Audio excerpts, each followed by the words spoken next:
It's Phillipa here, and today we have another beautiful episode of Meet the Community.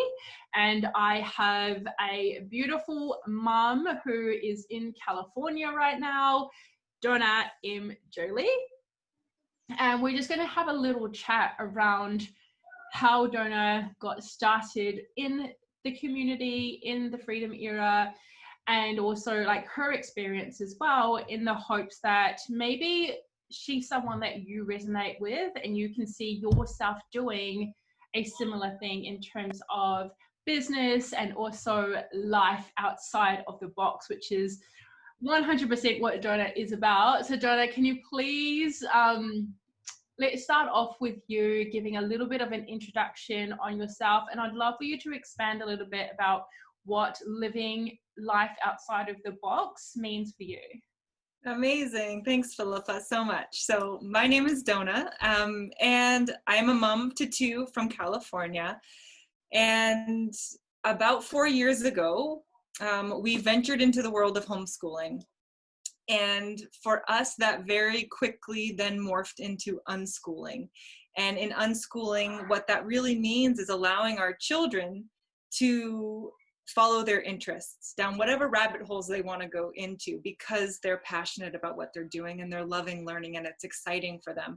And so as I was starting to learn about unschooling my kid, I really started to, what I like to say, de-school my life.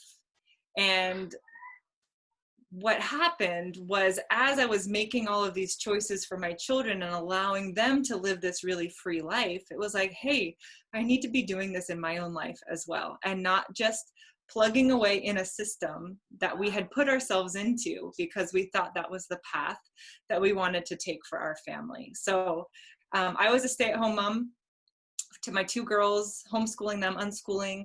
My husband was a software engineer working in Silicon Valley at the tech startups, and he was miserable.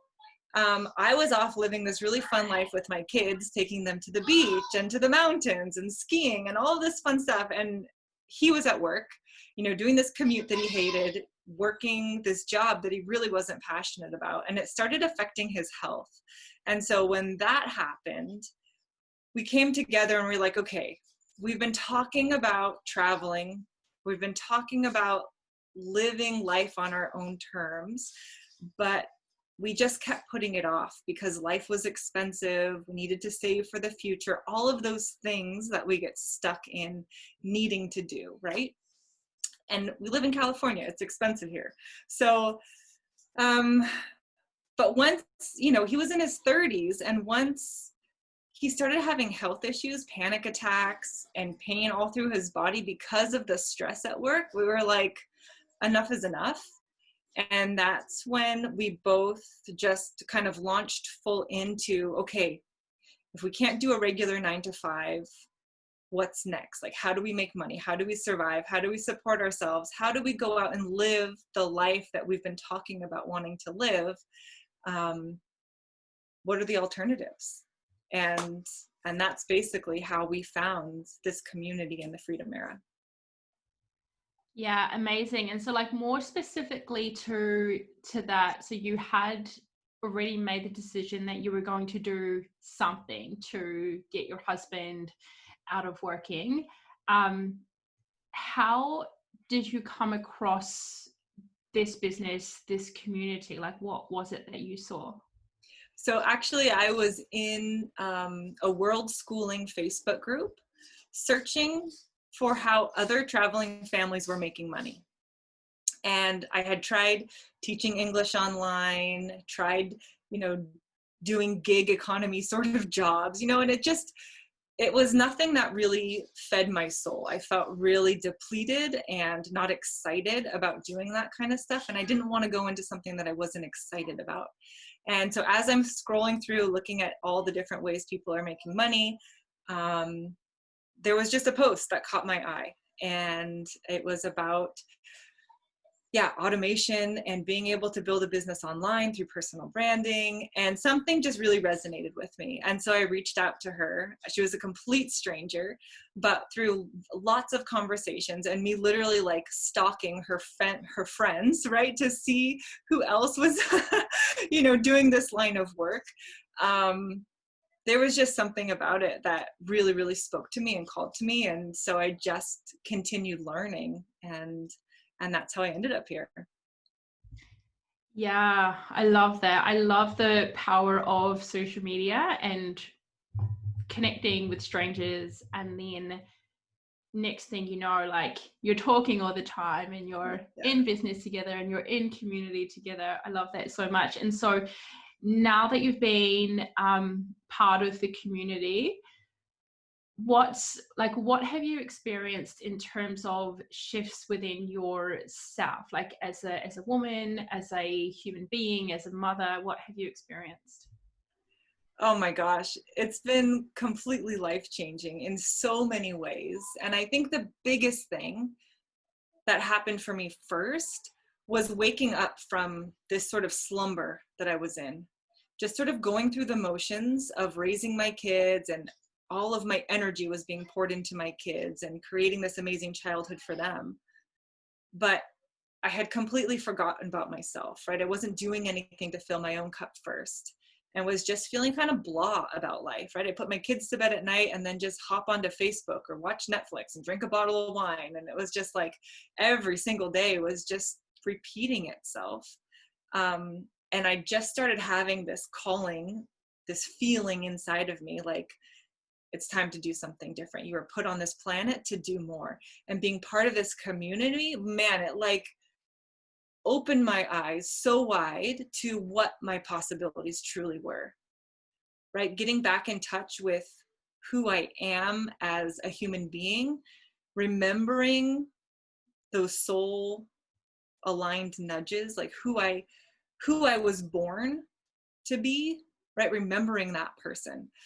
That first and foremost completely changed the trajectory of my life, because it's given me the confidence, the purpose, the passion to actually go out and do what I want to be doing here on this planet, which is so much bigger than being a mom. Being a mom is fantastic, but it's given me this community of people who are all around supporting me and cheering me on, and allowing me to trust myself, trust my intuition, that I can actually go out and achieve whatever these wild and amazing dreams are that I have. Yeah, so powerful. And so one of the 7 pillars in the freedom era is skill set. So learning the skill set of digital marketing. You, before you got started in this community in a business online, were a stay-at-home mom. What was it like for you to learn new skills, learn new like digital marketing skills? Oh my gosh, I loved it. It was a bit of a steep learning curve, because prior to this, I wasn't really on social media very much. I didn't like how it made me feel being on social media, right? It was quite negative. But throughout this process, learning that actually social media is a really powerful place to be. You can actually really surround yourself with phenomenal people who are high vibration, who are doing good things for the planet, who are wanting community and connection. And so having the freedom era as basically a community of mentors, with all of the training to hold my hand and walk me through step by step on how to set up my Facebook profile and how to choose, a nice photo for your profile, and the things to be writing about, and what is it that's exciting to you in life, and how to really show up in your truest, most authentic way, and actually giving value to people. And not just, showing off your life and, oh, I'm so amazing, right? Because that's really how I felt about social media before this. But flipping that and pivoting a bit and actually recognizing that I have a voice, I have amazing things to say, and people need to hear what I have, my knowledge, my wisdom, and being able to use these platforms is such a powerful way to get that message out. And so absolutely the freedom era was crucial in me learning how to actually do that. Yeah, and I can hear your children in the background, and it brings me to my next question. How do you schedule, or how do you work your day so that you're homeschooling your kids at home, and also trying to build a business online, and also being a person? how do you handle and deal with all of that together? It's a challenge. I mean, I'm not going to lie, it is a challenge. But I am very lucky that my husband also works at home. He has his own online business as well. And so we're able to tag team a bit. I tend to wake up quite early in the morning before my kids so that I get it's usually like an hour of time before they actually wake up, where I can get some posts written or connect with my team, whatever it is that needs to happen. And then we just live our day. Life just happens. I take lots of photos throughout the day. Those become the stories I tell. Those becomes the wisdom and things that I share.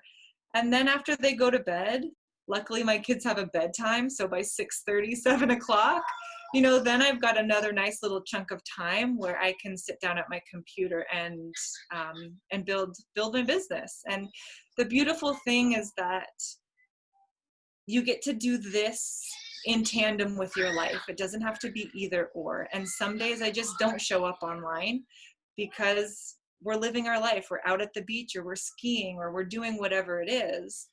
And there's some really amazing tools out there that allow you to schedule things in advance, right? So when I have that 3-hour block, I can get a bunch of content written, schedule it out, and then I don't have to actually write any blog posts or whatever for 2 weeks, right? So it's leaning into the power of automation and scheduling and these little hacks so that you can actually build a business in the pockets of time that you have as a mom.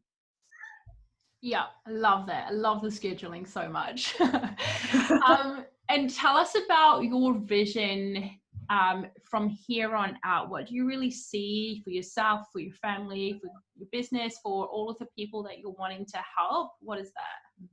Yeah, I love that question. So when I got started in this business, my vision was really just to be able to retire my husband, to bring him home so that he didn't have the pressure of being the primary income earner, and he could actually see our kids growing up. But it's shifted, and it's gotten so much bigger in the last 2 years that I've been part of this community, because I've realized like that's really me just having my needs met, playing a bit small, and being able to open myself up to a vision that's so much grander. And I'm actually really, really excited because as soon as we're able to get back to Bali, we're going to be starting a community for spiritually woke, world schooling families who can live together in community. One thing that's super important to me as a full-time traveling family is community and friends. And pretty much everybody that I've ever spoken to who travels full-time, that's one thing that they really yearn for, is a place where they can come and settle for 3 to 6 months a year, where their kids have, a little village where they can run around barefoot and pick fruit off of the trees and play in the creeks and just have a really beautiful childhood. And then for the adults to have other entrepreneurs to be able to work alongside and to do community projects and to give back to the local communities. So yeah, we're going to be building that come probably like September, October. That's when it's looking like Bali is going to be opening up again, and we'll get back there. We've got people who are there already who are getting the land for us as we speak, and, getting things kind of in progress and in motion. So, yeah. Yeah, that sounds so amazing. And I'm definitely coming for a visit. Yay! with all of my 5 kids. Yes. Oh. Awesome. Yeah, and so last question for any homeschooling, any unschooling, any mums or dads that are really, really wanting to live outside the box that are watching this right now, what would be your advice to them that you maybe wish you had before you got started in this community? I think just go for it, right? I found that I was always waiting, like when the time is right, when we have enough money, when this happens or that happens, and we're financially secure enough and I can do something that's maybe a little bit risky, right? But you're never going to have that right time. It's never going to be perfect. And if your soul, if your heart is calling you to do something, to start a business, to create an online presence, to create your dreams and actually start living them. Like, you're not getting any younger, right? I woke up, my oldest daughter was 7, and I was like, we're halfway through her childhood. She's going to be a teenager soon, right? We've got to get on with our life, right? We've got to actually do what we want to do. And so that would be my biggest advice, is like, just trust your soul, trust those soul nudges, and just go for it if that's what's calling you. Yes, yes. Beautiful, powerful advice for everyone watching this. Amazing. Thank you so much for being on here and sharing this space with me, Dona. And if you are watching, I would love to know, what is something that you have taken away now from this conversation? Let us know down in the comments. All right, you have a beautiful evening, Dona. Awesome. Thank you so much. Thank you. Bye.